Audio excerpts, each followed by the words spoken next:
Hello everyone, in this video I'm going to show you how to change of the taskbar color or customize your taskbar color in Windows 11.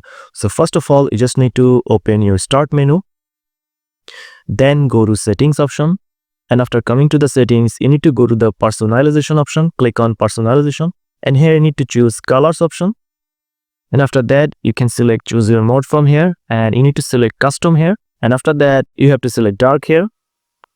And you can see there's an option of accent color.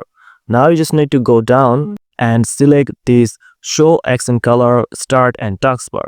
You need to turn this on, and as you can see my taskbar color has been changed because the color is set to this. Now if I want to change the color here, you can see my color has been changed to red here.